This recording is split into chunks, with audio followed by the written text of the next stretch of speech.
Ah, cette saline, dans les années 50, 60, qu'est-ce qu'elle évoquait pour vous dans votre jeunesse? Un terrain de jeu. Un grand terrain de jeu en fait. Le maire d'Arquessenan, Jacques Maurice et le sculpteur Bernard Jobin ont connu la saline en friche, à l'abandon. Dans les années 50 et 60, on était encore loin de la mise en lumière de ce haut lieu du patrimoine mondial. Et on s'appropriait même certains des bâtiments. Par exemple, moi je sais que je disais, la maison du directeur, c'est la mienne.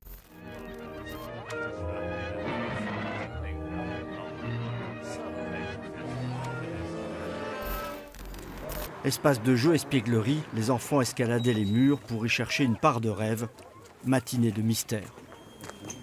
C'est un bâtiment inquiétant en quelque sorte.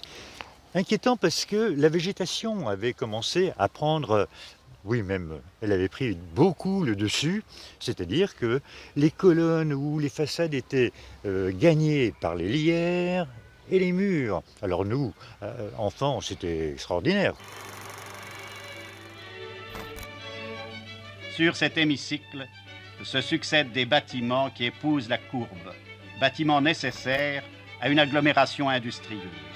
Logement des ouvriers, ateliers des charpentiers, des tonneliers et des forgerons.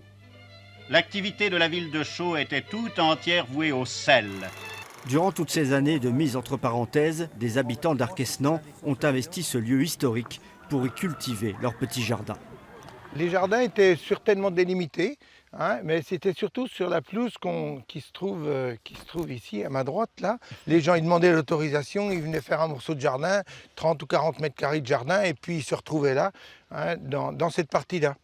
La saline abritait les jardins des adultes, les courses de vélo des enfants dans le bâtiment des selles et même quelques logements. La petite histoire a rejoint la grande. C'est les photos là, notamment la photo des jardins. Ouais. La photo ici des broussailles devant les grands bâtiments, dans le bâtiment des selles là. Oui, certains, non, ça a été, à mon avis, ça a été. Il n'y a plus grand chose.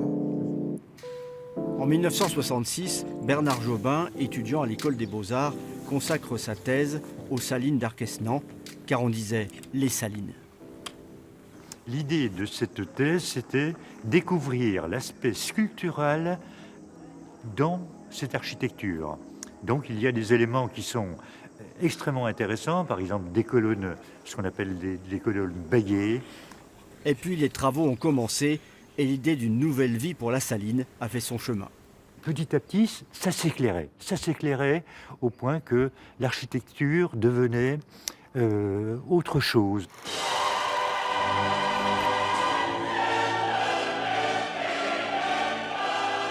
Où sommes-nous ici?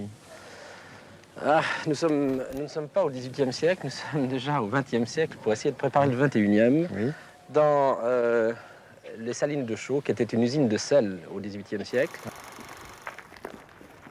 Et si la saline royale d'Arquesnan n'avait jamais été remise en lumière et remise en état, on peut l'imaginer? Oh, c'est possible, mais alors, je pense que ça aurait été une catastrophe. Vous préférez la saline aujourd'hui, hein? Voilà. Totalement, oui, totalement. On est très fiers de notre monument.